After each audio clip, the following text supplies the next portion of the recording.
She had $12 in her pocket, a brother who needed medication by morning, and a man twice her size pressing her against the service counter like she was something he owned.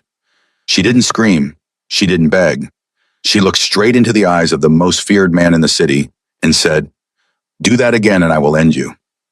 The room stopped breathing. So did he. Nobody had ever spoken to Dante Moretti like that. Nobody had ever lived to say they wish they hadn't. And nobody, not even her, was ready for what came next.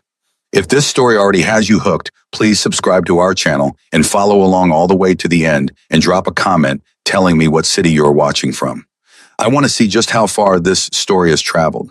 The Ashford Grill had a way of swallowing people whole. It was the kind of restaurant where the tablecloths cost more than a week of Claire Navarro's rent, where the wine list ran 40 pages, and where the men who sat in the corner booth by the window never had to ask for anything twice. The staff moved around them like water around stone. Quiet, careful, invisible. Claire had been working the floor for 6 years. She knew every type of man who walked through that door. The kind who smiled too wide and tipped too little. The kind who called her sweetheart while looking directly at her chest. The kind who thought a generous tab bought them something extra. She had learned to absorb it the way you absorb weather, unpleasant, inevitable, temporary. Tonight was supposed to be simple. A private dinner. Table 7 reserved under a corporate name she didn't recognize. 4 men, pre-ordered courses, no substitutions. She found out who was sitting in at table 7 the same way she found out most things at the Ashford from Marco, the head bartender who leaned across the service counter and said it quiet and fast the way people say things they hope won't come back to them. Dante Moretti. Claire looked up from her order pad.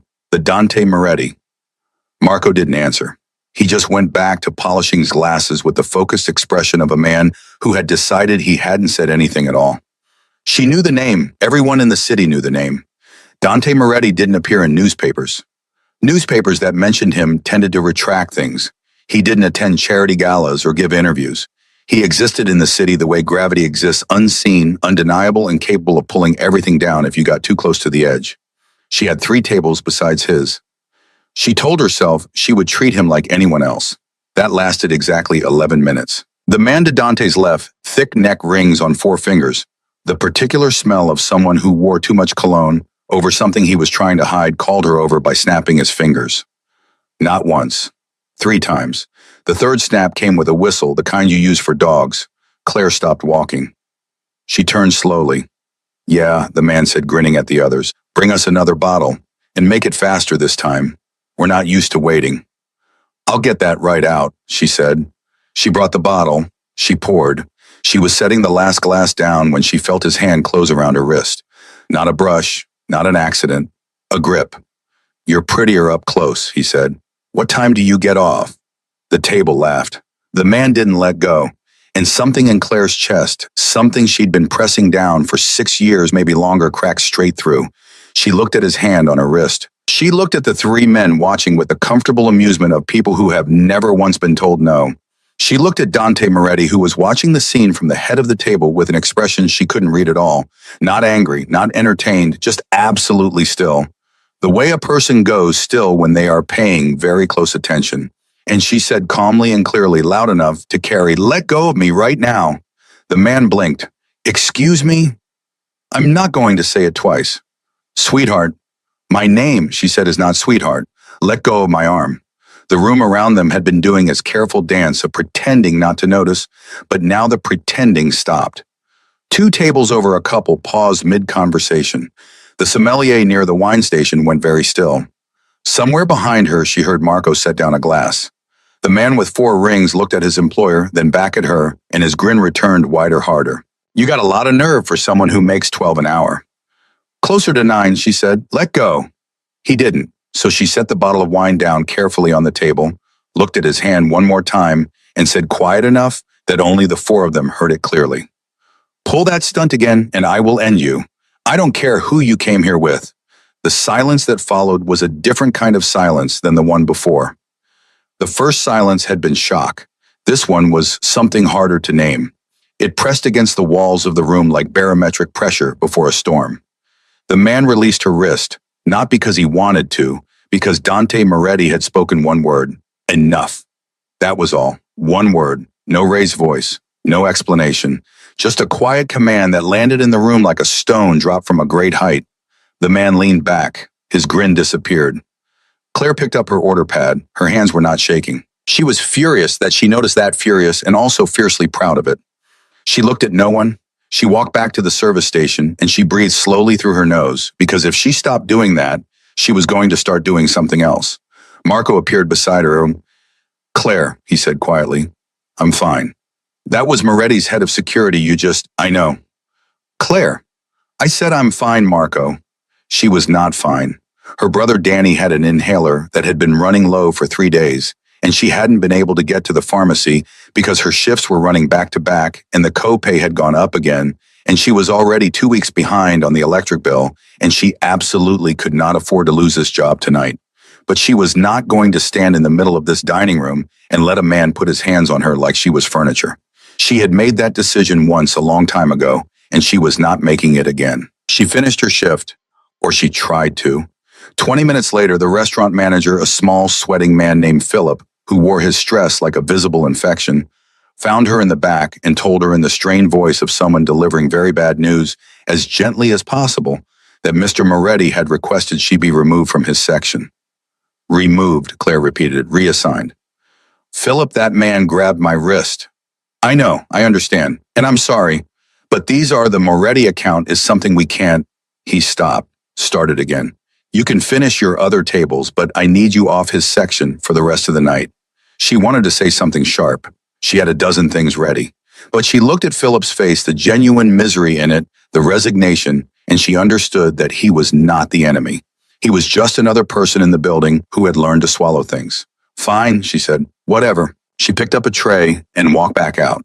She made it to the hallway outside the private dining area before the door opened behind her and someone said, "Ms. Navarro." She stopped.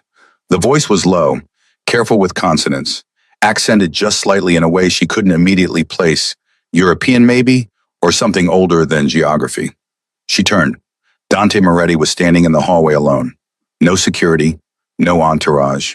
Just a man in a dark suit that was not flashy and not cheap, with dark eyes and the particular quality of stillness she'd noticed at the table, like someone who had learned very early that stillness was its own form of power. He was taller than she'd expected, and younger, somewhere in his late 30s maybe, though something about him made the question feel irrelevant.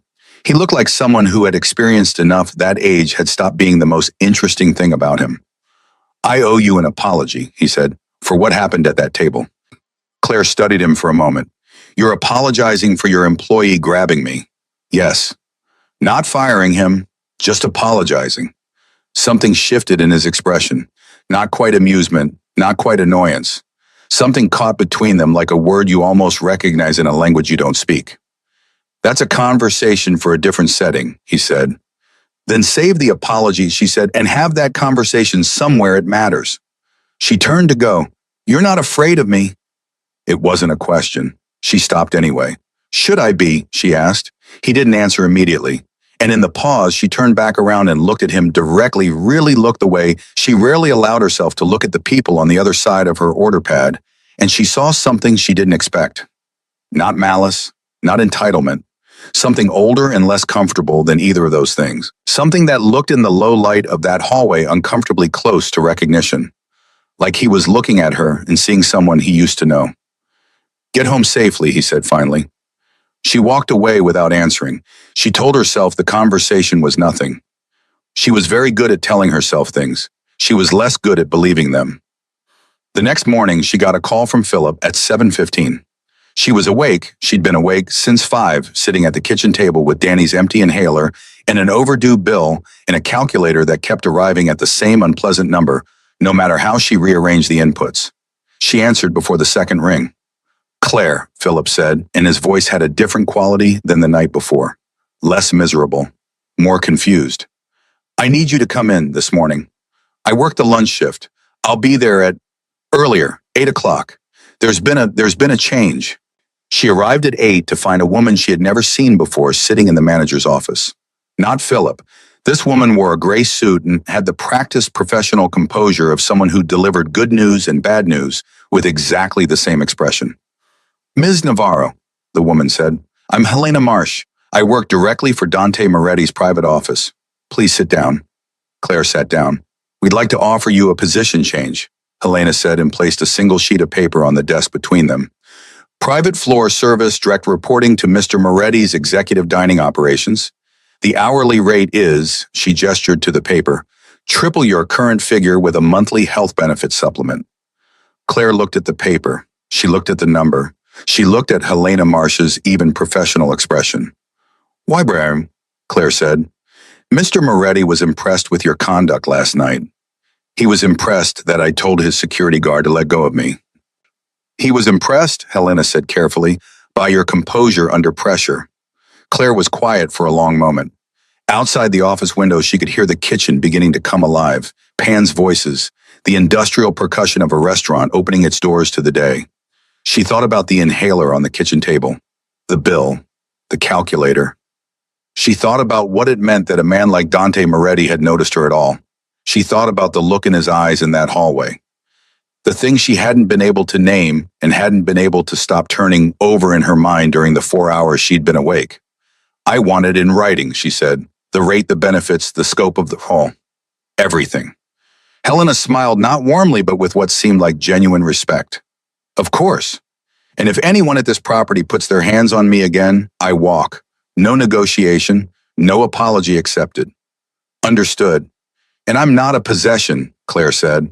Whatever Mr. Moretti thinks he saw last night, I'm an employee, that's all. Helena nodded once. That's all anyone is asking. Claire looked at the paper again. Then she picked up a pen and signed. She told herself she was making a practical decision. That it was just a job. That she had no reason to believe anything about this situation was complicated beyond what was on that piece of paper.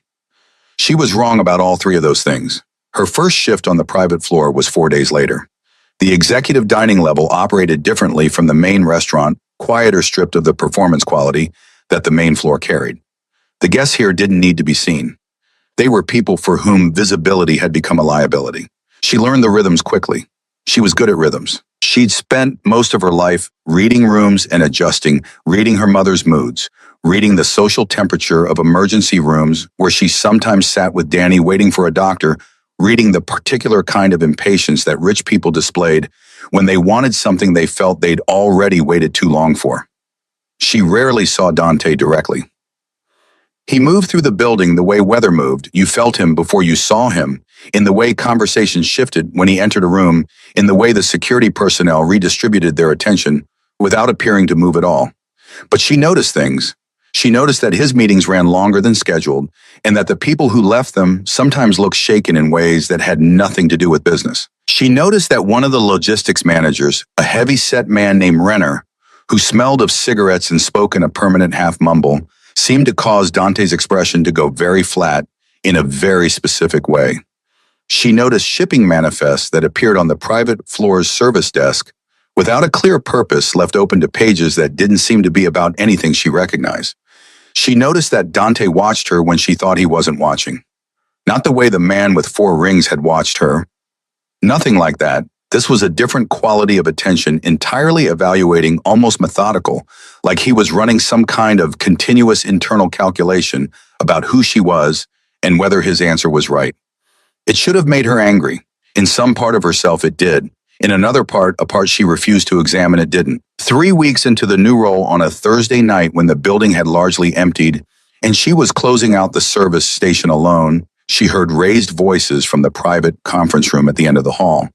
She should have walked in the other direction. Instead, she found herself moving toward the sound without fully deciding to, drawn by the quality of the anger in those voices, something hot and reckless, that didn't match what she'd come to expect from the controlled environment of this floor. She stopped outside the conference room door. It was not fully closed. She heard Renner's half-mumble elevated into something sharper. Something about a drape, an encrypted file, a transfer window. She heard another voice, one she didn't recognize, say, "Holloway already knows you moved it. This was supposed to be done already." And then Renner's voice fraying at the edges, "It's not that simple. The girl from the harbor." Then a sound. A sharp, flat sound like a book dropped from a height. Only it wasn't a book. She knew that even before the shouting stopped, even before the silence replaced it, even before she heard the slow, ungraceful sound of something heavy hitting the floor. She was already backing away from the door. The handle turned. She ran. She made it to the service exit through the stairwell and into the narrow alley that ran behind the building's loading bay before her legs decided they were done cooperating. She hit the wall with her back and slid down it and sat on the wet concrete with her knees pulled to her chest and blood on the sleeve of her uniform that was not hers and the word Holloway hammering inside her skull like something trying to get out. She didn't hear him approach. She just looked up and he was there. Dante Moretti, standing in the alley without a jacket, which struck her as absurd because it was 40 degrees and raining slightly, and she was having the specific dissociative experience of noticing small, irrelevant things because her brain had reached the outer limit of what it could process in one evening. He crouched down to her eye level. He looked at her face, then at her sleeve. "Tell me exactly what you heard," he said. His voice was quiet and very controlled, and she understood instinctively that the control was not for her benefit. It was the only thing currently keeping him functional. "There was a man," she said. "Usted?" "Renner and someone else. They were arguing about a file, an encrypted drive, and they said—" She stopped. Her voice had a tremor in it that she detested. "They said a name, Holloway." She watched something happen to his face. It was not rage. It was something beneath rage, older and heavier, and far more dangerous, the way bedrock is more dangerous than the surface of anything, because it is what everything else rests on, and if it moves, the whole structure shifts. "Claire," he said, and it was the first time he had used her first name. "I need you to listen to me very carefully." "I need to go home," she said. "My brother." "Your brother is going to be taken care of tonight. I'll make sure of it. But I need you to listen to me right now because what you just walked into is something I have been working toward for 3 years, and if you go home alone tonight, you will not be safe." She stared at him. "That man who was arguing with Renner," Dante said quietly, "he works for someone who has been operating in this city for a very long time. Someone with political connections and a very strong incentive to make sure certain things are never spoken aloud in a courtroom." "Who is Holloway?" she asked. He looked at her for a long moment. The rain had picked up slightly. Neither of them moved. "The name on the file they were arguing about," he said carefully, "is connected to a trafficking network that has been running through this region for years, hidden inside legitimate shipping operations, protected by money and by silence." He paused. 3 years ago, my sister went missing. She was 22. She had been working with a youth outreach program connected to one of Holloway's foundations. Claire was very still. "The police closed the case in 6 weeks," he said. "Ruled it voluntary disappearance. I have spent every day since then trying to prove otherwise." "The shipments," she said slowly. "The manifests I kept seeing upstairs." He nodded. "You've been investigating from the inside." "I've been building a case," he said, carefully, "for a very long time. And tonight someone just destroyed 3 weeks of positioning in that conference room because they panicked." His jaw tightened. "And you were there." She looked at her sleeve. She looked at his face.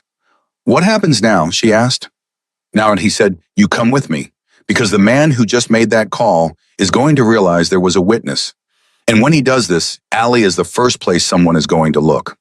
Claire sat in the wet alley with the rain getting heavier and a dead man's blood on her sleeve and the name Holloway echoing in the space behind her sternum, and she thought about her brother and the inhaler and the bill and the calculator, and she thought about the look in Dante Moretti's eyes, not the look from the hallway 3 weeks ago, but this one, this present one, stripped of composure and careful distance, raw with something that had nothing to do with power and everything to do with loss. She stood up. "If you're lying to me," she said, "about any of it, I will find a way to make you regret it."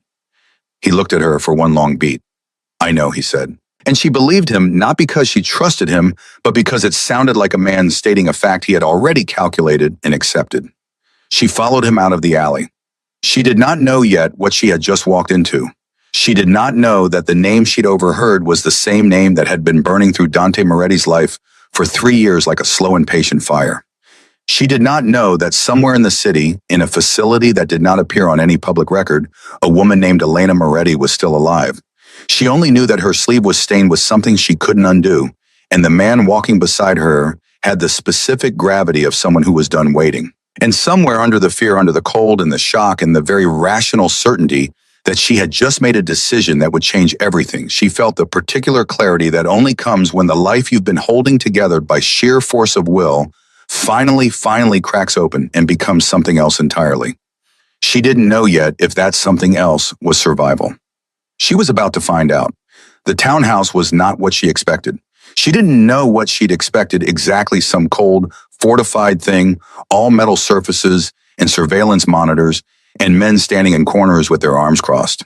What she got instead was a brownstone on a quiet street, warm lit from the inside, with a kitchen that smelled like coffee that had been sitting too long, and a living room with actual books on the shelves. Real books, the kind with cracked spines and dog-eared pages, not the kind people buy by the foot to fill space. It disoriented her more than the alley had.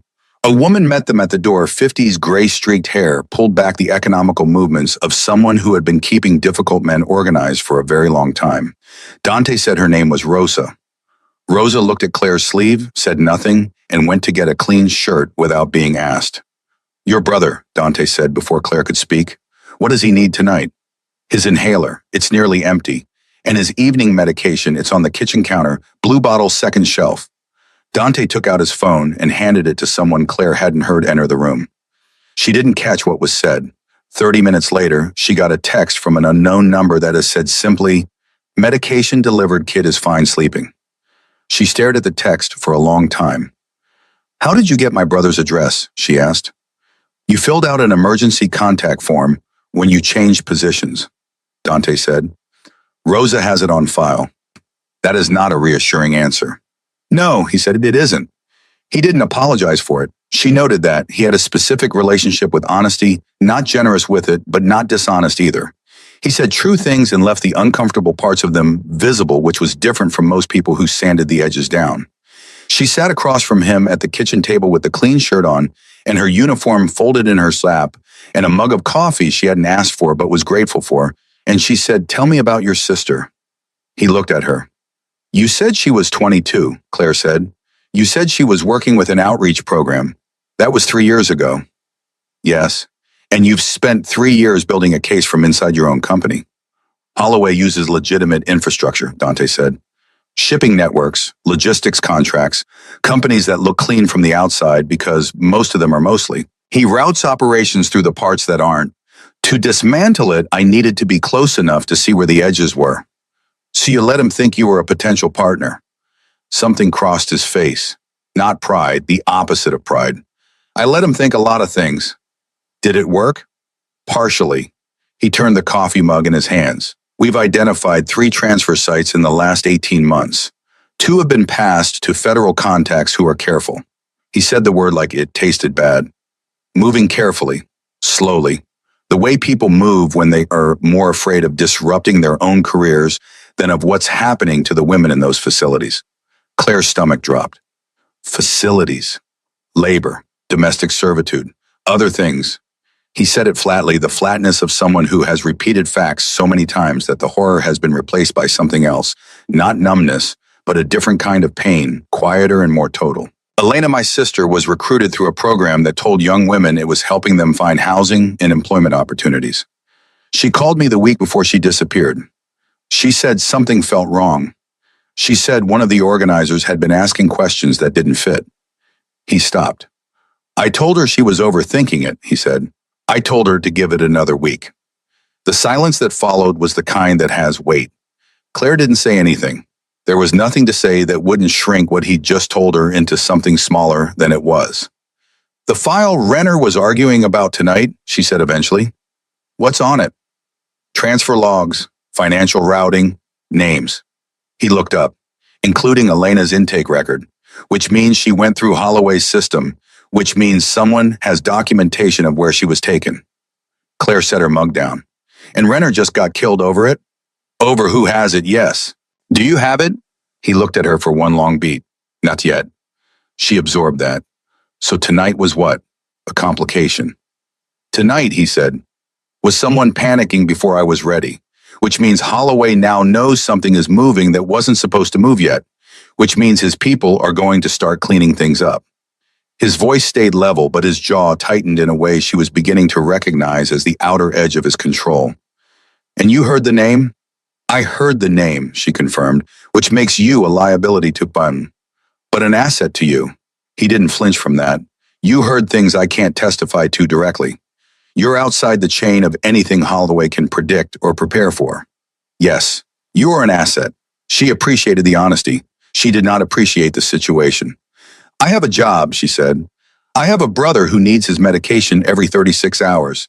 I have a landlord who does not accept explanations. I cannot just disappear into whatever this is. I know. So what does this actually look like practically? He leaned forward. You stay here for the next 48 hours while we assess exposure. Your cover story for your neighbors, for anyone who asks, is that you're doing private catering work for an extended event. I've dealt with the restaurant. Your shifts are covered. After 48 hours, we reassess. And Danny. Danny is being looked after tonight. If you want him here, I'll arrange it. She thought about that. She thought about her 17-year-old brother arriving in a strange house owned by a man whose name made restaurant managers sweat. She thought about his asthma and his loud opinions and the way he would absolutely not keep his mouth shut about any of this. No, she said, I don't want him near this, but I need to be able to talk to him. Supervised calls only, for his safety, not yours. That's not Claire. His voice was not harsh. It was something worse than harsh. It was patient. Holloway's people will go through your life looking for leverage. Your brother is leverage. The less he knows, the safer he is. She hated that he was right. She hated that she already knew he was right before he finished the sentence. Fine, she said. 48 hours. The first day was the hardest because it was the most boring. She had expected urgency, movement, decision, the electric pace of whatever this was supposed to be. Instead, she got a brownstone with 3 security personnel she was told not to speak to directly, and a man who spent 16 hours on the phone in a room with the door closed. Rosa brought her meals, actual meals, not ordered food things that required time and attention, which Claire filed away as information about what Rosa's life looked like and chose not to examine too closely. She had a window. She sat beside it and thought about what she had seen in that conference room hallway, played it back in precise detail the way she'd trained herself to remember things her mother had called it, her tape recorder brain, the way she retained specific language under stress, the exact words, the drive, the transfer window, the girl from the harbor, the girl from the harbor. She turned that phrase over and over until it had no more texture left, and then she thought about it differently, not as a clue, but as a person.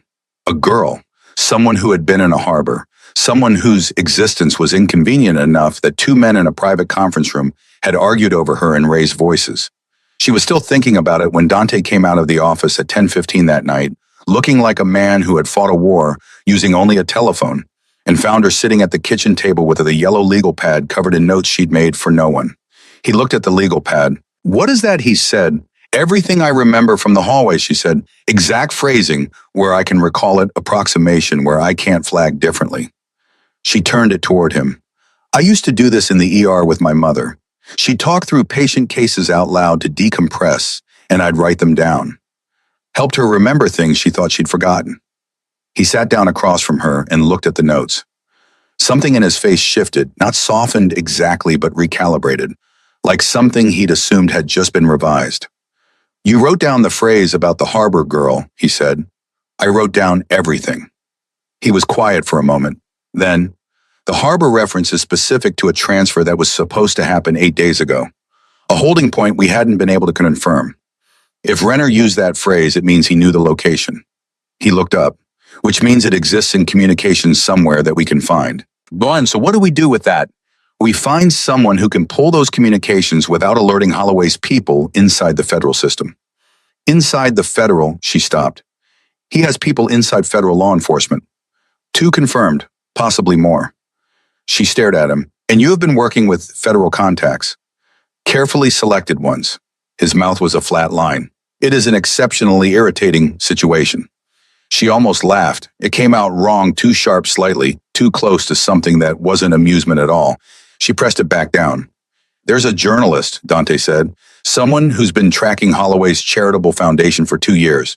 She had a story ready 18 months ago and was pressured into killing it. Lost her position at the paper. She's been working independently since. You trust her? I trust that her interests and mine are aligned, which is a different thing. He paused. Her name is Nora Walsh. She's been trying to find a witness inside Holloway's operations for months. Someone who can testify to what they've seen directly, not just documentation. He looked at Claire. She looked back at him. No, she said. You'd be protected. I said no. Claire, I heard one conversation through a door that was open 3 inches.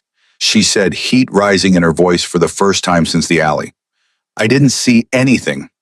I don't know anything that holds up. I have a brother with chronic asthma and a rent check that's already late, and I am not walking into a courtroom or a press conference because you need a body to stand between you and whatever this is about to become. He was quiet. She was breathing hard. She hadn't meant to say all of that, or she had meant to say it, but she hadn't meant to say it like that without the careful management she'd been applying to herself for the last 20 hours. That's fair, he said. She blinked. That's fair, she repeated. Yes, he didn't look away. I'm asking you to take on risk that isn't yours. I'm aware of that. I'm not going to tell you otherwise. She didn't know what to do with that. She'd built herself up to push back against pressure, and she'd pushed, and he hadn't pushed back, and now she was left holding force she didn't need with nowhere to put it. I'm not saying I won't help, she said quieter now. I'm saying I need it to be real. What I'm doing and why, and what happens to Danny if something goes wrong. I need all of it to be real. All right, he said, all of it. All right. She looked at him for a long moment. The kitchen was quiet. Somewhere in the building, something clicked and settled, a sound like a building adjusting to temperature change, ordinary and grounding. Tell me about the harbor, she said, all of it, from the beginning. He told her. It took 2 hours. He was not a natural storyteller. He moved through facts the way someone moves through a room they've memorized in the dark efficiently without ornamentation. But she was good at listening, and she asked the right questions, and by midnight, she understood more about Grant Holloway's operation than most people who had been investigating it professionally for years. And somewhere in the middle of the second hour, when he was talking about the foundation and the outreach program and the specific language they used to recruit young women who needed help, she felt something shift in her memory, something old, something that had been filed away without a label in the back of a drawer she hadn't opened in years. She stopped him. What did you say the intake documents looked like? He frowned. Standard forms, employment assistance paperwork. Why so? My mother, she said slowly. She worked emergency intake at St. Catherine's for 11 years. Before she got sick, he went very still. She used to bring cases home in her head, Claire said. Not names, she never said names, but the details. She'd talk through them at the kitchen table because she said if she didn't let them out, they'd follow her into her sleep. She was talking faster now, chasing a thread she wasn't sure led anywhere. There was one. I was maybe 15. She came home very late, and she sat down, and she was different. Not her usual kind of upset. Quieter. She said a young woman had come into the ER. No ID, bruised, sedated, refused to speak except to repeat one phrase. Dante didn't move, didn't breathe. She kept saying, Claire said, her voice careful and precise, he moves us like cargo. He owns the trucks. The silence was total. How long ago, Dante said. His voice was completely controlled, which meant it was the most controlled it had been since she'd met him, which meant something was happening underneath it that required everything he had. 12 years, she said, maybe 13. I was a teenager. My sister disappeared 3 years ago. I know, this was before. She met his eyes. But if it was the same operation, then it was running longer than we thought, he said. And there were others before Elena. His jaw moved. There have always been others. My mother kept notes, Claire said. She had a journal. She kept everything she couldn't say out loud.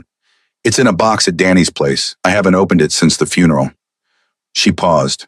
There might be something in it about that night, about the woman. He looked at her with an expression she had no name for. It was too layered and too carefully contained to read cleanly. But underneath all of it, underneath the grief and the exhaustion and the 3 years of controlled fury, was something that looked briefly like the first edge of hope. I need that journal, he said. I know, she said. I'll get it. They sat across from each other in the quiet kitchen. 2 people who had started this week as strangers. One a waitress who couldn't make rent. One a man who owned buildings and were now sitting inside a story that had been building long before either of them arrived. Claire thought about her mother, about late nights at the kitchen table, and the particular way she'd looked that one night, not frightened but marked. Like she'd seen something that had permanently altered the geography of what she thought the world was. Claire understood that look now. She was starting to wear it herself. She reached across the table and pulled the legal pad toward her and wrote at the bottom, "He owns the trucks." She underlined it once. Then she looked up at Dante Moretti, this closed, damaged, terrifyingly focused man who had spent 3 years trying to find his sister and had somehow ended up across a kitchen table from a woman whose dead mother might have heard Elena's voice, and she said, "We're going to need to be smarter than him." "Yes," Dante said, "not just stronger, smarter, documented, provable." "Yes." "Which means we need Nora Walsh." He didn't say "I told you so." She would have respected him less if he had. "I'll set up a meeting," he said. "Somewhere I choose," she said. Not one of your places, somewhere he can't predict." He nodded once. She turned back to the legal pad and kept writing, and outside the rain had stopped at some point without either of them noticing, and the city was doing what cities do, humming along, indifferent, carrying its 10,000 secrets. Through the dark, and somewhere in that dark, a file with Elena Moretti's name on it was changing hands. And somewhere else, a man named Grant Holloway was being told that a witness existed, and that she was still alive. Nora Walsh was not what Claire had pictured. She'd built an image in her head during the drive over someone sharp-edged and aggressive, the kind of journalist who walked into rooms like she already owned the story inside them. What she got instead was a woman in her mid-40s sitting in the back corner of a diner Claire had chosen precisely because nobody who mattered would ever eat there, wearing a gray cardigan with a coffee stain on the cuff and the particular exhaustion of someone who had been right about something important for a very long time and had the career damage to prove it. Nora looked at Claire first, then at Dante, then back at Claire. "You're the witness?" she said. "I'm a person who heard something," Claire said. "Whether that makes me a witness depends on what you're planning to do with it." Nora smiled. It was a real smile, tired and a little crooked, the kind that only comes from someone who has stopped performing. "I like her," she said to Dante. "She grows on you." Dante said flatly. Claire ignored him. "He told me you had a story ready 18 months ago, that you were pressured into killing it." "Pressured is polite." Nora wrapped both hands around her coffee mug. "My editor killed it. Then he fired me. Then 3 of my sources stopped returning calls, one of them relocated to a different state, and the paper ran a feature 2 months later on Holloway's foundation raising money for youth literacy programs." She paused. "They used a photograph of him with children. It won a local press award." The diner noise continued around them, plates, conversation, the ordinary percussion of people eating breakfast. Claire let it sit for a moment before she spoke. "My mother worked emergency intake at St. Catherine's for 11 years, she said. 13 years ago, she processed a young woman who came in with no ID, sedated, bruised. The woman refused to speak except to repeat one phrase." Nora had gone very still. "He moves us like cargo," Claire said. "He owns the trucks." Nora set her coffee mug down. "That's an exact phrase." "My mother was precise. She kept a journal." Claire reached into her bag and set a weathered composition notebook on the table. "I found the entry last night. Date, approximate description, the phrase verbatim." She wrote it down because she couldn't say it out loud more than once. Nora looked at the notebook. She didn't reach for it yet. "If that phrase is consistent with language documented in other cases, it's a pattern," Dante said. "Same phrasing used in 2 separate documented incidents across a 13-year gap. That's operational language, something they trained into it." Nora finally touched the notebook, carefully the way you touch something that might be fragile. She opened to the page Claire had marked with a folded piece of paper and read in silence. Claire watched her face, watched the exact moment the journalist's composure did something complicated, not broke but shifted like a gear catching. "This woman your mother treated," Nora said quietly. "She ever come back?" "No." "Did your mother report it?" "She tried." Claire kept her voice level. "She filed an incident report with hospital administration. She was told the woman had left voluntarily and that without a name or consent there was nothing to investigate." She paused. "The incident report was removed from the file within a week. My mother noticed because she went back to check." Nora closed the journal. "He had people inside St. Catherine's administration 13 years ago. Or someone who owed him a favor did," Claire said, "which is the same thing." Nora looked at Dante. "This is the connective tissue we've been missing. A documented pattern going back further than anyone's been willing to look." She was thinking fast now. Claire could see it in the way her eyes moved, assembling and restructuring.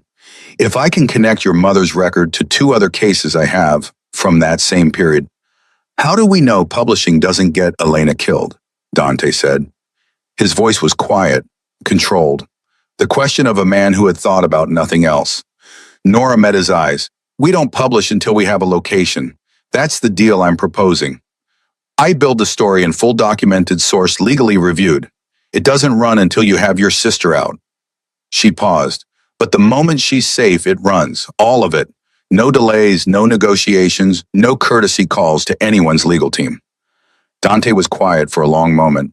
Then, agreed. That was when Claire's phone buzzed. She looked at the screen. Unknown number. She would have ignored it except that the unknown number had texted her once before the night they'd confirmed Danny's medication was delivered, and that memory made her stomach drop before she'd even read the message. It said your brother left the apartment at 7 a.m. We don't have eyes on him. She was standing before she'd made the decision to stand. What? Dante said. She showed him the phone. He was already dialing before she'd processed what was happening.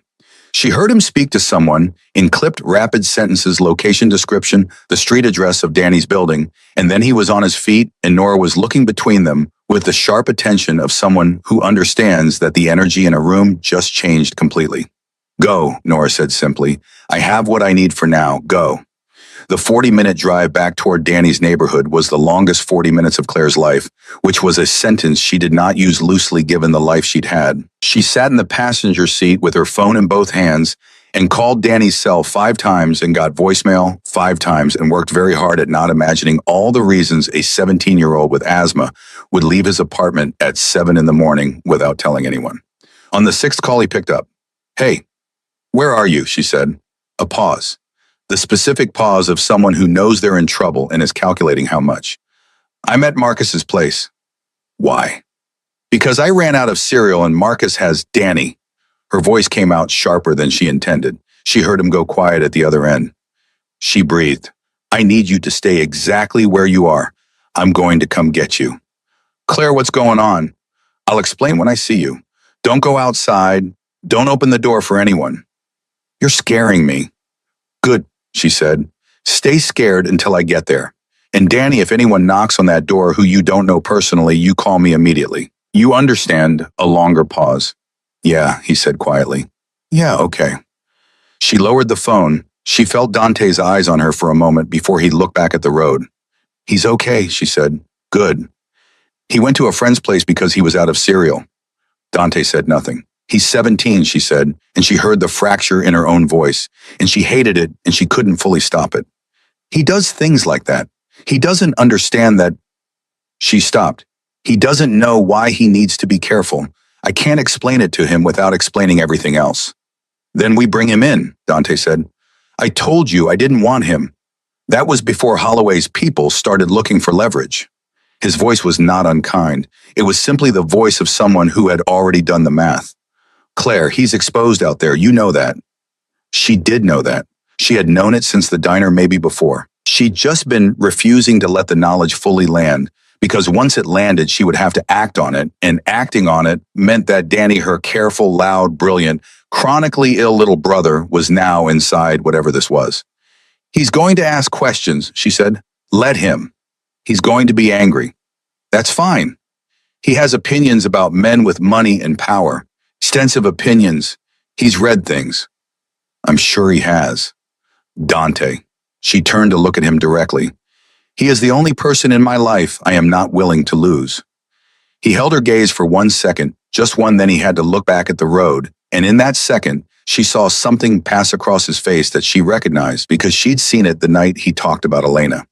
The specific look of someone who understands that sentence completely and personally. I know, he said, which is why we're getting him right now. Well, Danny was 5'10", rail thin, and furious in the specific way that teenagers are furious when fear gets dressed up as an attitude.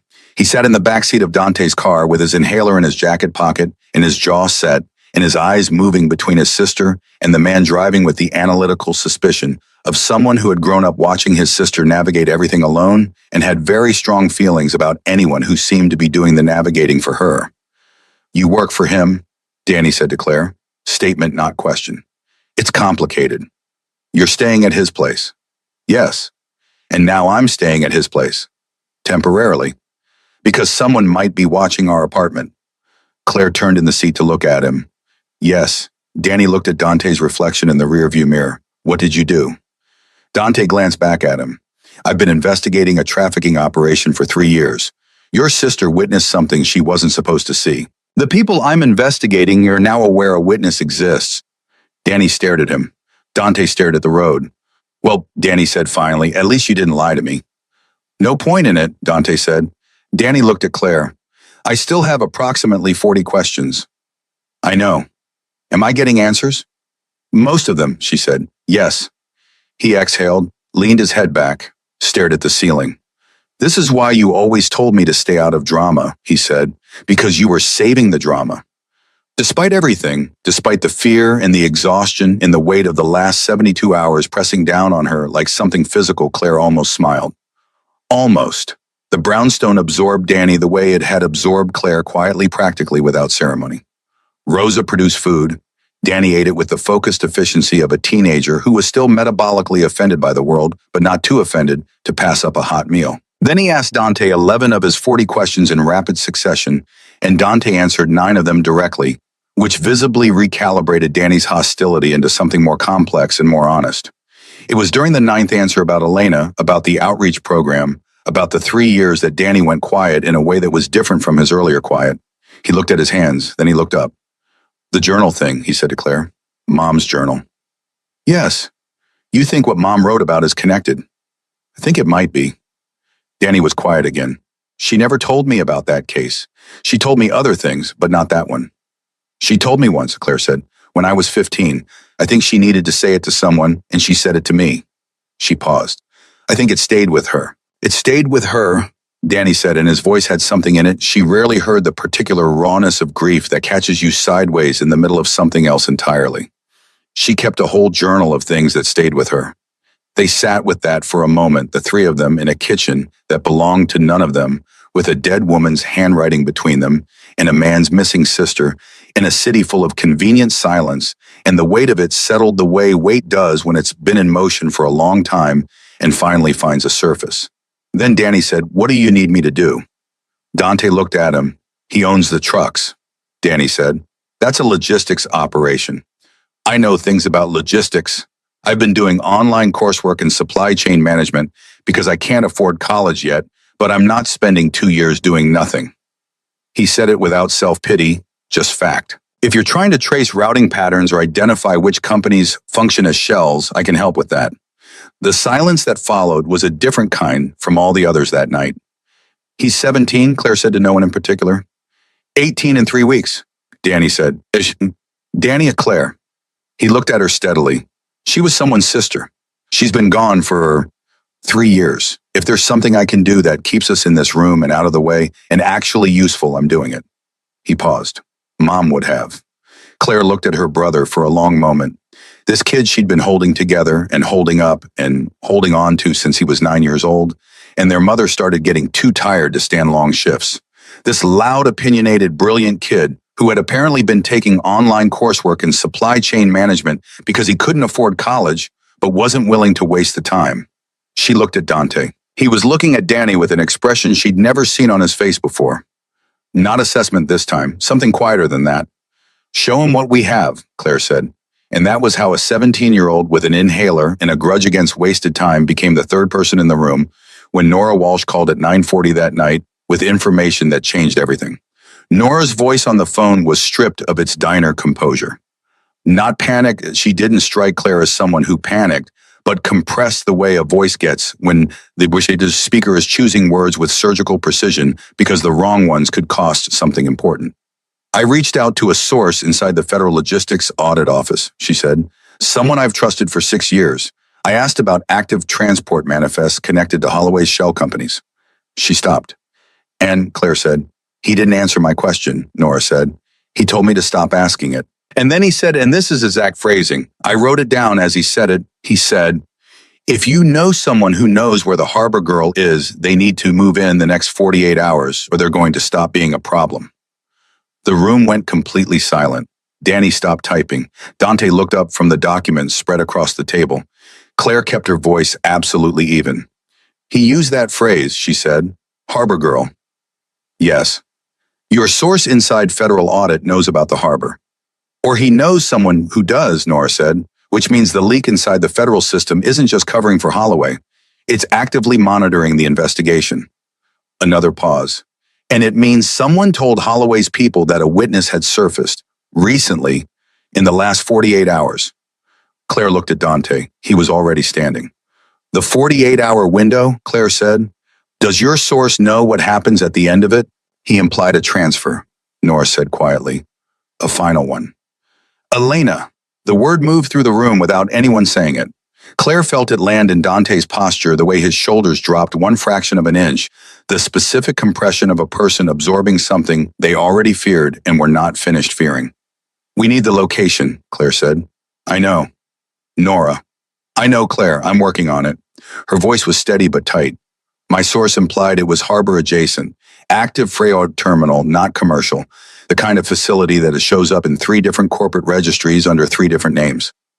Danny was already typing. He'd been listening to every word, and his hands were moving across the laptop with a focus that made him look older than 17, or maybe just exactly 17 in the specific way that some 17-year-olds are the ones who've had to grow their competence fast because circumstances didn't leave them the option of growing it slowly. Harbor-adjacent freight terminals registered to shell corporations, he said half to himself, cross-referenced with Holloway's documented logistics partners. He kept typing. Give me 20 minutes. Dante looked at him. Really looked the way he'd looked at Claire in the hallway that first night, the evaluating quality, except this time it resolved faster. Like he'd already revised his answer. 15, Dante said. Danny glanced up. 20. The shell registry database is slow. Something happened at the corner of Dante's mouth. Not a smile exactly. An acknowledgement. 20, he said. Claire stood in the middle of the room and felt the specific vertigo of understanding that the situation had accelerated past the point where any of them were fully in control of it. 48 hours. A location they didn't have yet. A federal leak they couldn't identify. And a woman who had been missing for 3 years, who might still be on the other side of a clock they had only just started running. She walked to the kitchen and stood at the counter and breathed slowly and deliberately the way she'd learned to breathe in emergency rooms and late-night shifts and all the other places where panic was a luxury she couldn't afford. Then she thought about her mother sitting at a kitchen table 13 years ago with a phrase she could only say once. He moves us like cargo. He owns the trucks. A woman who had tried to file a report and watched it disappear and carried it in a journal instead, because that was the only place it was allowed to exist. Claire was done letting things exist only in journals. She walked back into the room. When Danny finds the location, she said to Dante, we call Nora, and we call your federal contact the one you actually trust, and we put a plan together tonight. She looked at him steadily. Not tomorrow, tonight. Holloway will have people at whatever facility this is, Dante said. I know. It won't be safe. I know that too. Claire. She's been there for 3 years, Claire said. Or somewhere like it, for 3 years. Her voice didn't waver. We have 48 hours and a 17-year-old who's faster at database searches than anyone in your security team. We are not wasting tonight talking about whether it's safe. Dante looked at her for a long moment. He opened his mouth. Then he closed it. Then he said very quietly, all right. From the table, Danny's voice, got it. Both of them turned. Danny was staring at his screen with the particular stillness of someone who has just found the thing they were looking for and is not sure they're ready for what comes next. 3 terminals, he said, all within 2 miles of the harbor, all registered to different entities that share one thing, a silent partner in a logistics holding company that traces back through 4 layers of incorporation to a real estate firm that Holloway co-founded in 2003. He looked up. His face was younger than it had been an hour ago and older at the same time.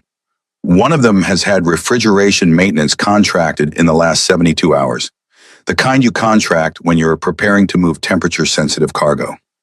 The room held its breath. People are not cargo, Danny said quietly, but his jaw was set in a way that made him look exactly like his sister. Dante was already on the phone.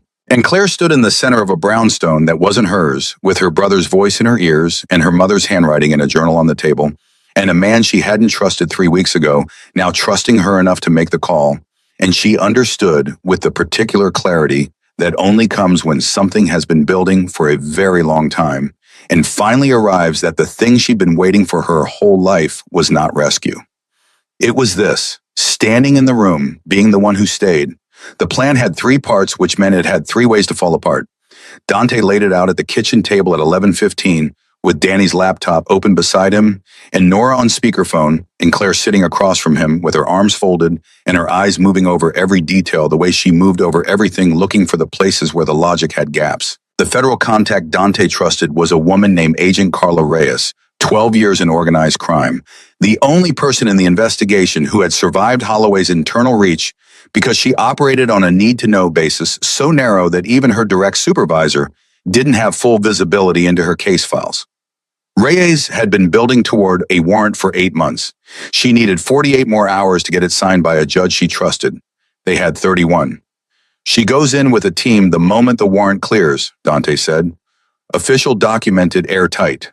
No room for Holloway's lawyers to argue procedural error. And before the warrant, Claire asked, before the warrant we go in. The silence that followed was the kind that requires someone to break it carefully. Define we, Claire said. Myself. 2 of my security team. You. He held up one hand before she could speak. Not for confrontation. For confirmation. We get eyes on the facility. We confirm Elena is inside. We relay that confirmation to Reyes, so she has probable cause to accelerate the warrant timeline. He paused. That's all. That's not all, though, Claire said. Is it? He looked at her. If we get there and the transfer is already moving, she said, you're not going to stand outside and wait for paperwork. He didn't answer. Dante. If Elena is in immediate danger of being moved, he said quietly, then we do what we have to do. Which is what exactly, whatever it takes. Danny looked up from his laptop. That's not a plan. That's a feeling with transportation. Despite everything, Nora made a sound on the phone that was almost a laugh. The kid's right, she said. You need contingencies, real ones. What if she's not in the terminal you identified? What if Holloway's already there? What if your 2 security guys are not enough, and you end up in a situation that blows the entire case before Reyes can make it stick? Which is why, Dante said, I need the drive. Another silence. Different quality. What drive, Claire said, though she already felt she knew. The encrypted drive Renner was killed over, he said. It contains Holloway's transfer records, financial routing, names, documentation that predates anything we've built independently. He looked at her steadily. I know where it is. I've known since the night Renner died. I didn't retrieve it because retrieving it changes our positioning. It tells Holloway's people that we have it, which accelerates his timeline. But if we're already at 31 hours, Claire said slowly, then his timeline is already accelerated, Dante said, so the calculus changes. Where is it, she asked. With someone Holloway would never think to look, he said, because she's no one he's ever paid attention to. He looked at Claire. She stared at him. Rosa, she said. Rosa has been with me for 9 years, he said. She is also the only person in my organization whose name does not appear in any document Holloway has ever had access to. 3 nights ago, while you and I were at the diner with Nora, she retrieved it from a secondary location and brought it here. Claire sat with that for a moment. You already had it here, this whole time. Yes. And you didn't tell me. I needed to understand what we were doing with it before I told you it existed, he said, because once you know you are carrying it, and I needed to know you were ready to carry it. It should have made her angry. Part of her was angry she filed that away for later, for a conversation they would need to have when there was time for it. But another part of her, the part that had been reading this man across 3 weeks in a kitchen table and in a dead woman's journal, understood exactly what he meant. He had been protecting her from information until she was positioned to use it rather than just hold it. That was not trust, but it was something adjacent to trust, and in the current circumstances, it would have to be enough. Nora, Claire said. Still here, Nora said. The drive gets to you tonight, before we go anywhere near that terminal. You make copies, you secure them in 3 separate locations, and you have a timed release ready to go to every major outlet and federal office on your list if you don't hear from us by 6 a.m. A pause, then. That's good. That's actually really good. If Holloway moves on us at the terminal, the story breaks regardless, which means he has no incentive to make us disappear because the damage is already done. It also means he has every incentive to run, Dante said. He can run, Claire said, as long as Elena is out of that building first. Dante looked at her with that expression she had no clean name for, the one that had been appearing with increasing frequency since the night in the alley. Not soft, nothing about this man was soft, but something that had stopped being guarded in the specific way it used to be guarded. All right, he said. Danny drove the drive to Nora personally, which Claire only agreed to because it kept him moving away from the terminal rather than toward it, and because Danny drove the way he did everything with intense focus and zero tolerance for complication. He called her from Nora's building at 12:47 to say delivery confirmed. She told him to go back to the brownstone and stay there. He said he would. She believed him 70%.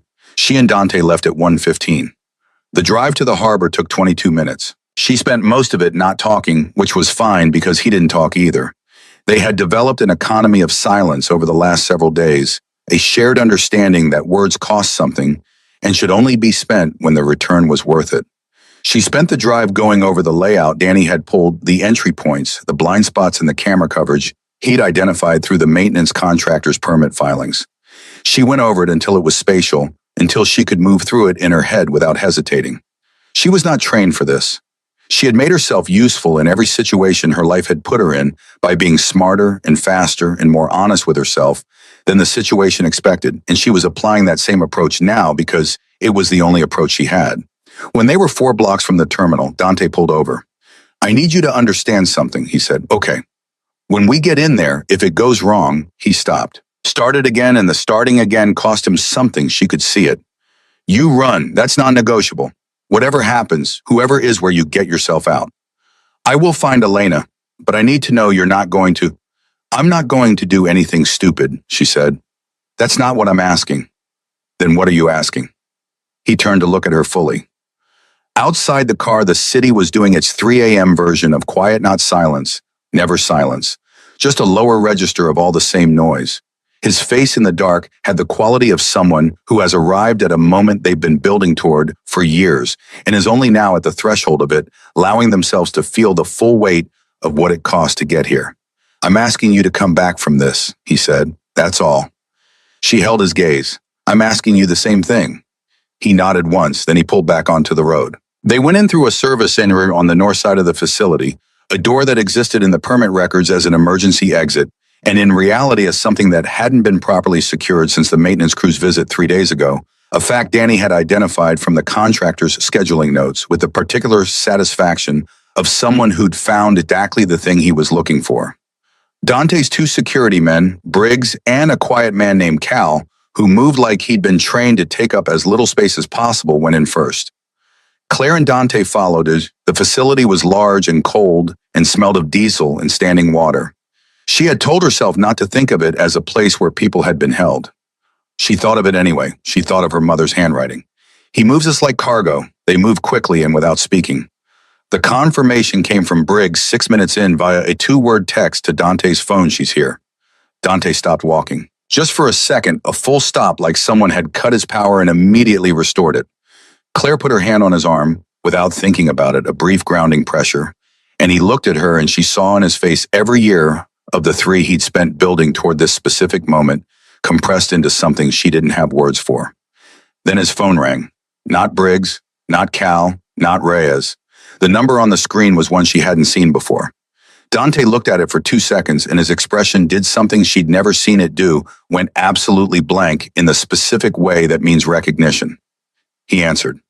I wondered when you'd find her, said the voice on the other end. Male, unhurried. The particular calm of someone who is calm because they believe they have already won. You're more persistent than I gave you credit for. But persistence without leverage is just sentiment. Grant Holloway. Claire understood what was happening before Dante spoke. She understood it from the quality of the silence in the building around her, which had changed in the last 30 seconds in a way she couldn't have articulated, but felt completely the specific silence of a place that has more people in it than it did before. You're already here, Dante said. Oh, not a question. I've been here longer than you, Holloway said. Would you like to come and talk about this properly? Or would you prefer to have your people keep moving through a building that now has considerably more of my people in it than it did when you came in? Briggs, Cal. She thought about them moving through the dark, not knowing the geometry had changed. She thought about the two-word text, "She's here." "Don't touch my men," Dante said, quiet and absolute. "I don't want to touch anyone," Holloway said. "I want to have a conversation." That's all this has ever been, about people choosing not to have the right conversation until the situation became unnecessarily complicated. A pause. "You have something I need. I have something you want. That's a trade, not a war. Come talk to me." The line went quiet. Not dead, he was still there. She could feel it. Dante lowered the phone. He looked at Claire. "He has Elena," he said. "He was always going to use her," Claire said. "That's why he brought her to this facility, instead of moving her already. He knew you were coming. He wanted you to find her so he'd have something to trade." Dante's jaw was tight enough to fracture. "The drive. He wants the drive back." She kept her voice level. "Which means he doesn't know Nora already has copies." Something moved in his eyes. "He doesn't know," she said again. "Which means he thinks the trade gives him everything. Encrypted drive-back witness neutralized." She said the word without flinching. "And Elena used as leverage to guarantee your silence going forward." "He won't let Elena go," Dante said. "The trade is a trap." "I know. If I walk in there, he has both of us." "I know that too." "Then what?" "You go in," she said. "You go in, and you talk to him, and you stall.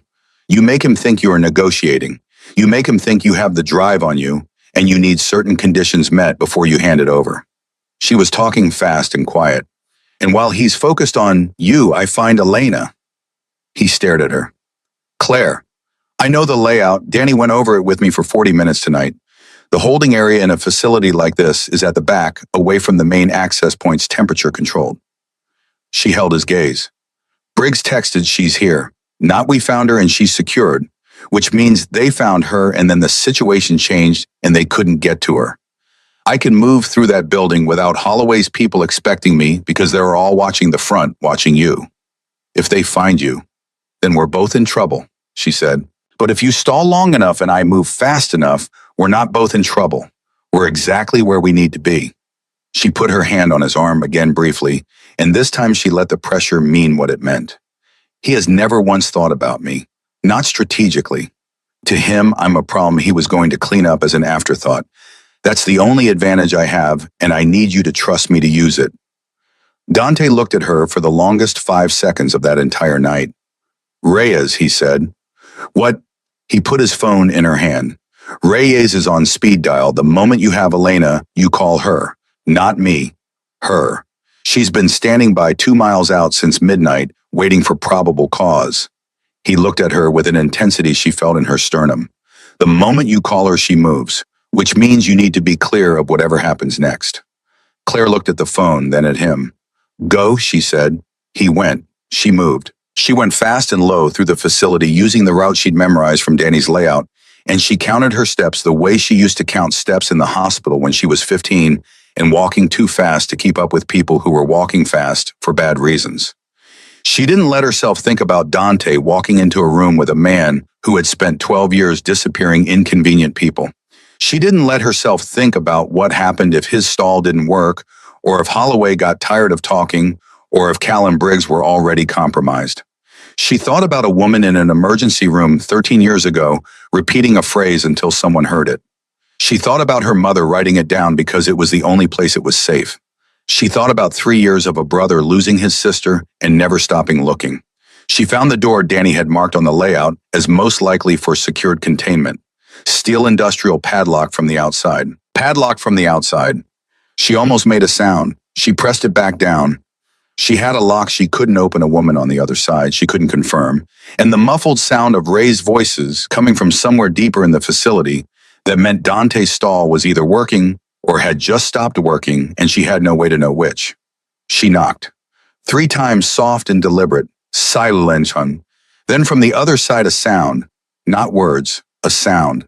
"Elena," she said low and close to the door. "My name is Claire. I'm here with your brother. I need to know if you can hear me." A pause that lasted the length of her entire heartbeat.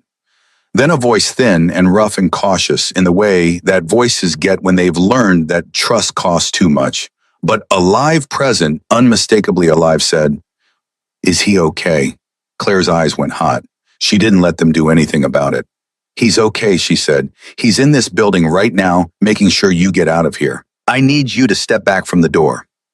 The lock, I know. She looked around and her hands found a length of steel bar leaning against the wall, old, corroded, the kind of detritus that accumulates in any working freight facility without anyone noticing. She picked it up. Step back. She hit the padlock twice. On the third strike it gave. The door opened. Elena Moretti was 25 years old and looked like someone who had spent 3 years learning how to take up no space at all. She was upright, which Claire respected immediately and completely. She was shaking, which Claire also respected. She had dark eyes that looked like Dante's in the specific way that family resemblances sometimes land not in the surface features, but in the quality of the attention, the way she looked at Claire and immediately started assessing rather than collapsing. Can you walk? Claire said. Yes. Fast? Yes. Then we go now. She held out her hand. Elena looked at it for 1 second, then took it, and they moved. Claire dialed Reyes while they ran. The call connected in one ring. We have her, Claire said. North Service exit. Moving now. Reyes said forward. 30 seconds. Keep moving. They hit the door and the cold air came at them like a physical thing, and Claire heard the vehicles before she saw the lights, 2 of them moving fast, already swinging toward the north side and behind her. Inside the facility, she heard something that was not a conversation anymore. She pushed Elena toward the agents coming out of the first vehicle and turned back toward the building. One of Reyes's people caught her arm. Ma'am, I need you to. There's a man in there, she said. Dante Moretti. He's the one who built this case. The agent looked at her. We have people going in right now. He was stalling Holloway to give me time to get her out, Claire said, and her voice cracked on the last word just slightly, just once. Please make sure your people know that. The agent spoke into her radio. Claire stood in the cold outside the freight terminal with Elena Moretti's hand still in hers, and Reyes' team moving past her into the building like a current she couldn't follow. And she waited. She was very good at waiting. She had been waiting her whole life, waiting for bills to become manageable, for Danny's breathing to steady, for situations to become survivable. She had always come out the other side of the waiting. She came out the other side of this one, too. 7 minutes later, Dante walked out of the north exit with Cal on one side of him and a federal agent on the other, and a gash above his left eyebrow that was going to need stitches and an expression that was doing several things at once, none of which resolved clearly until he saw his sister. Elena made a sound. She let go of Claire's hand. She crossed the distance between them, and Dante caught her and held on with the specific grip of someone who has spent 3 years practicing the motion in their head and had never been sure they'd get to actually perform it. Claire looked away. Not because it wasn't worth seeing, because some things are too private for witnesses, even ones who help make them possible.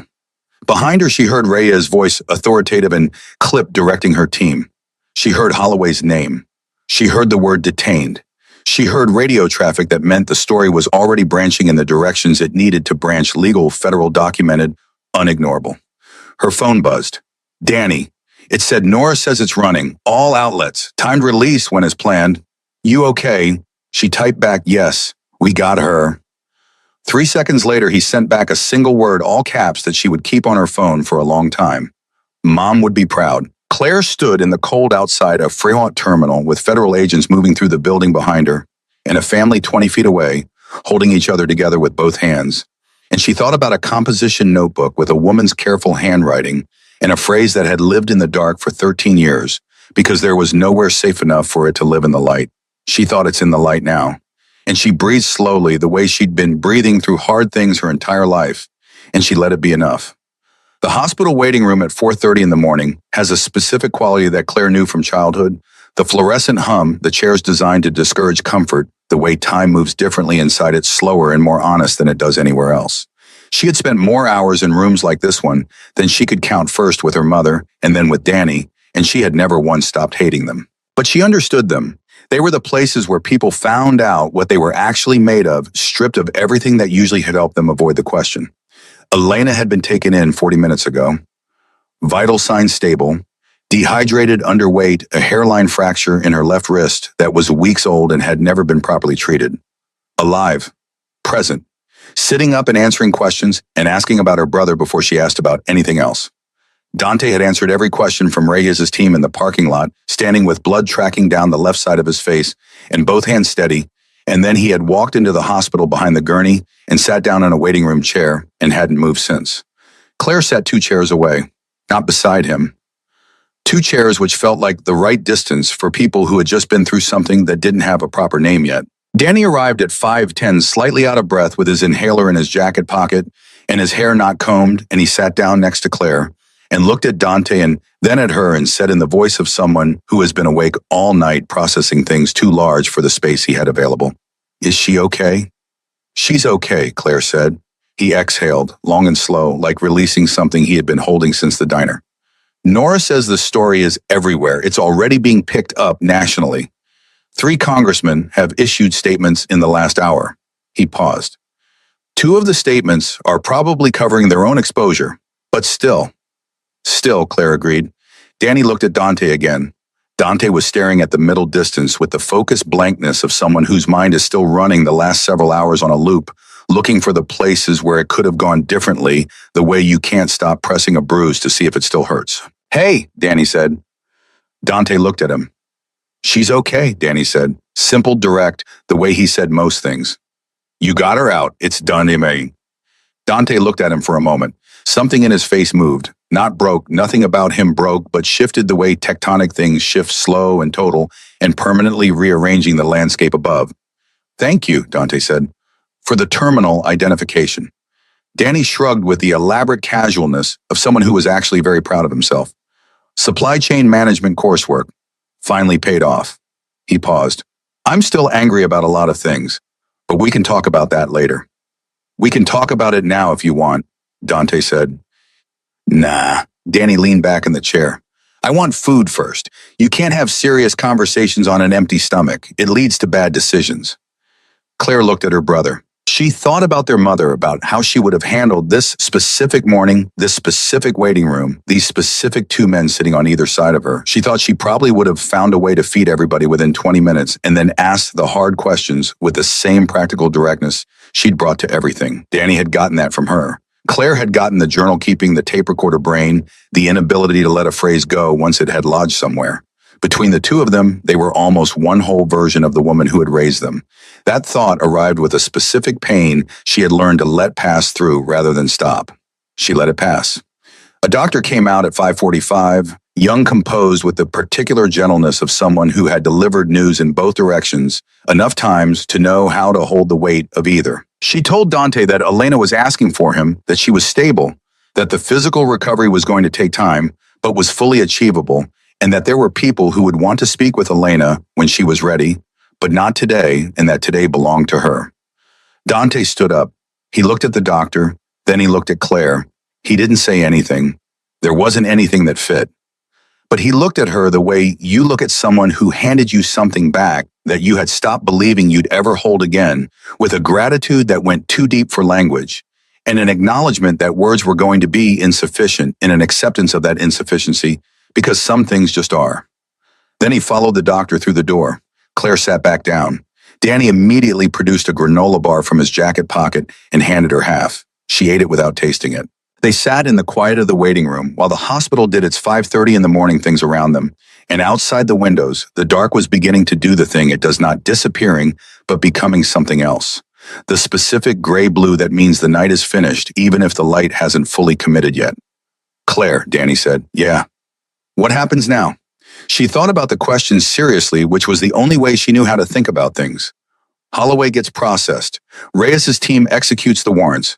The story runs, it's already running, and the people who've been sitting on this for years have to decide whether they're going to try to get ahead of it or go down with it. She paused. Most of them will try to get it ahead of it. That's what people do. And us. And us, she said. We go home. You finish your supply chain coursework. I go back to work, or I find different work. We figure out the electric bill.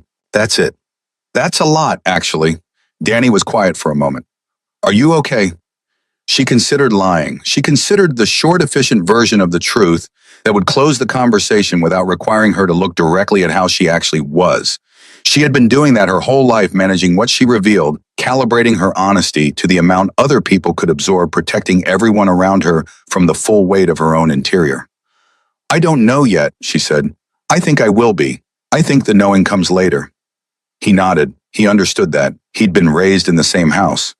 She was still sitting there at 7:15 when Nora Walsh arrived, Not for Claire, she hadn't known Claire was there. She came in with a laptop bag over one shoulder and the look of a woman who had been awake for 23 hours and was running on coffee, and the specific energy of someone whose 2 years of work had just become the biggest story in the city. She saw Claire and stopped. "You're here," she said. "We're here," Danny said, raising a hand. Nora sat down across from them. She opened her laptop without being asked and turned it so Claire could see the screen. 3 national outlets, 2 cable news banners, the front page of a digital publication that 2 years ago had pressured her into silence, now running her byline above a story that was already generating the kind of traffic that made editorial teams very uncomfortable about the decisions they'd made in the past. Claire read the headline, then the subhead, then the first 3 paragraphs, which Nora had written with the precision of someone who understood that the first 3 paragraphs were the ones that had to survive everything: legal challenge, political pressure, the reflexive disbelief of people who didn't want what they were reading to be true. It was good. It was really good. It was the kind of writing that didn't rely on drama because the facts were dramatic enough on their own, and it named names with the calm confidence of someone who had the documentation to back every single one. "Your mother's journal is in there," Nora said quietly. "Not the full text, but the entry, the date, the phrase. It's attributed as contemporaneous documentation from a named medical professional who attempted to report the incident through proper channels." She paused. "It's part of the evidentiary chain. It connects the operation 13 years back." Claire looked at the screen for a long moment. Her mother had written it down because it was the only place that was safe, because the report disappeared and the woman disappeared, and the only thing that didn't disappear was the composition notebook in a kitchen drawer. 11 years of working in emergency intake, trying to do right by every broken person who came through the door, and this one case had gone into the journal, and then into a box, and then into Claire's memory, like something waiting for the moment it was finally allowed to matter. It mattered now. In 12-point font, in a national publication with Nora Walsh's byline, and a documentation trail that no one was going to be able to erase. "Thank you," Claire said. "Thank you," Nora said. "I mean that completely and without any irony at all." Danny looked between them. "This is a very emotional morning." "Danny," Claire said, "I'm just noting it. Emotionally, with support." Nora almost smiled. "He's funny." "He's exhausting," Claire said. "But yes." The twist came at 9 o'clock, and it came from Reyes. Claire's phone rang while she and Danny were in the hospital cafeteria attempting to eat something that approximated breakfast. She saw Reyes' name and answered before the first ring finished. "We have a problem," Reyes said. Claire set down her fork. "Holloway's attorney filed an emergency motion 40 minutes ago," Reyes said, "arguing the drive was obtained outside the warrant and should be excluded as evidence." "It wasn't obtained by law enforcement," Claire said immediately.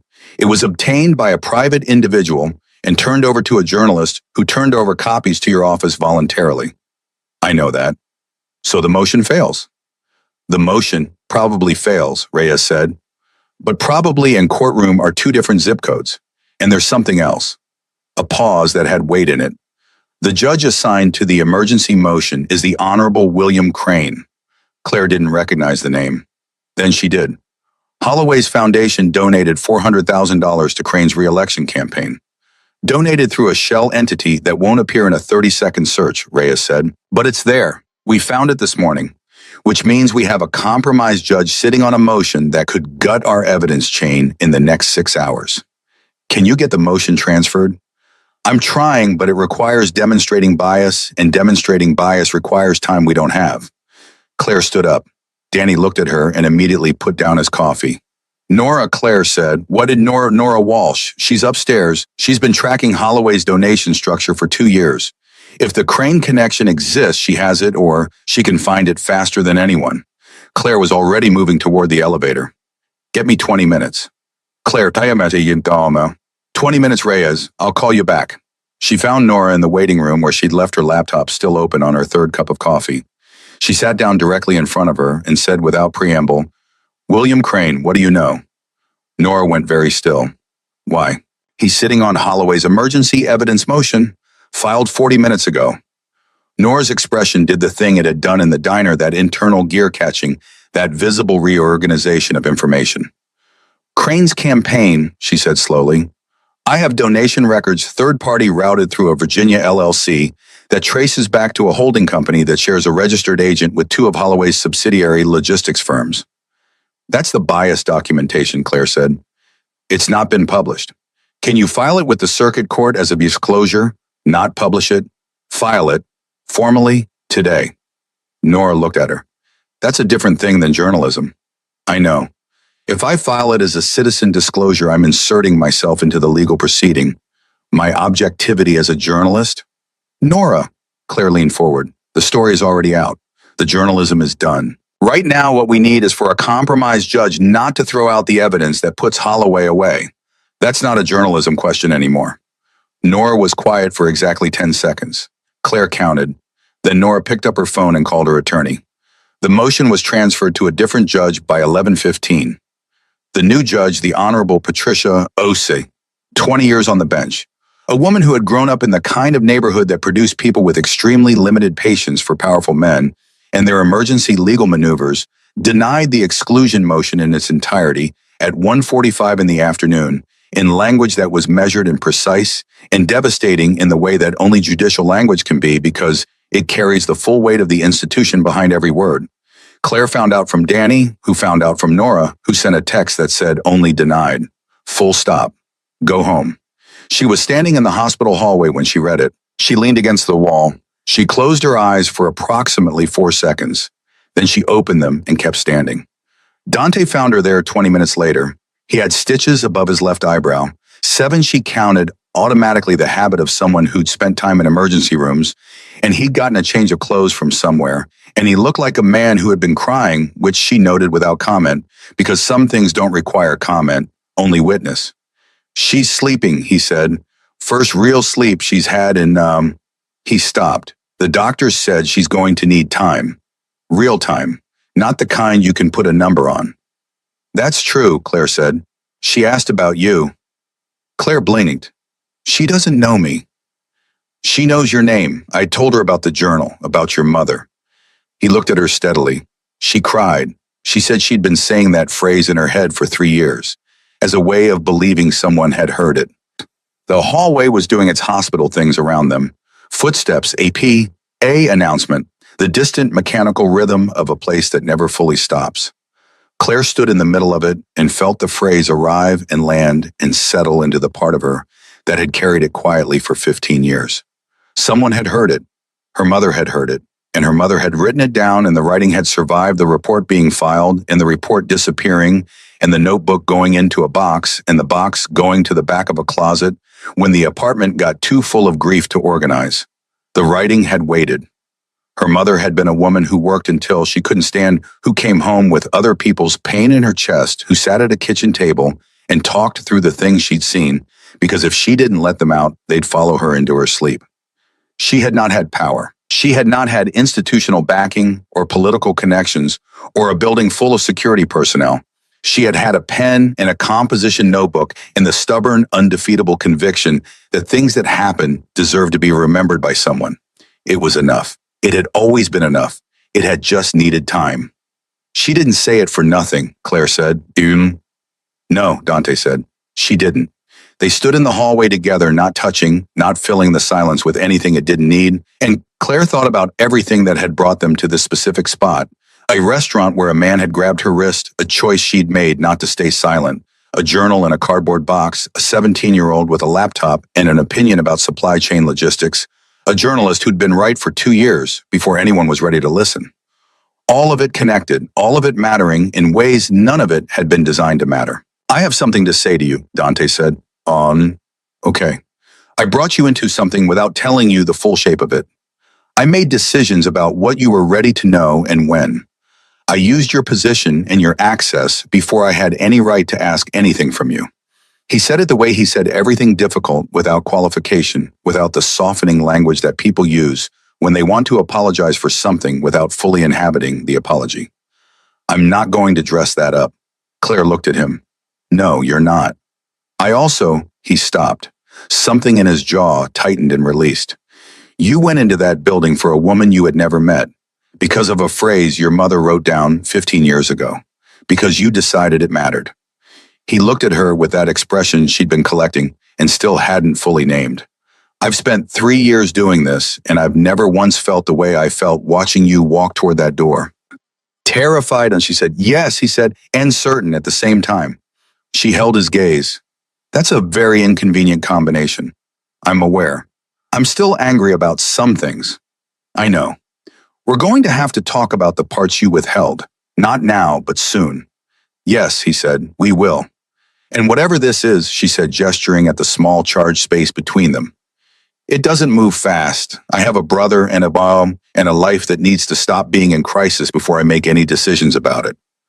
I'm not asking you to make any decisions today. Good, she paused, but I'm also not walking away from it, just so you know where I stand.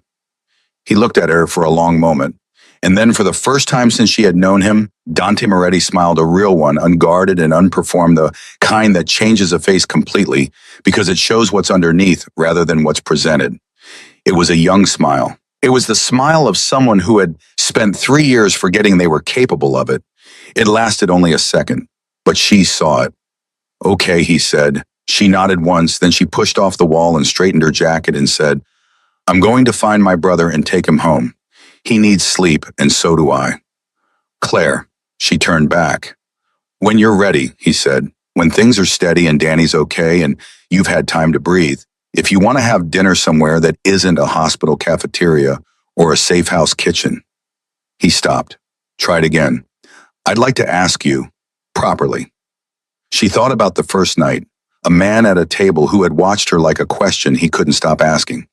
A woman who had said, pull that stunt again and meant every word of it and would have walked away from the whole building without looking back if the morning had gone differently. She thought about every version of this that could have ended badly. There were many of them. She had spent the last several days walking through all of them. She thought about her mother's handwriting and Nora Walsh's byline and Danny's all-caps text and Elena Moretti sleeping in a hospital bed for the first real time in 3 years. She thought about what it costs to stay and what it costs not to. Ask me, she said, when you're ready. She walked down the hallway and found Danny at the elevator, finishing the last of a granola bar with the focused efficiency of someone running on empty, and he looked at her face and said without being asked, You okay getting there? She said.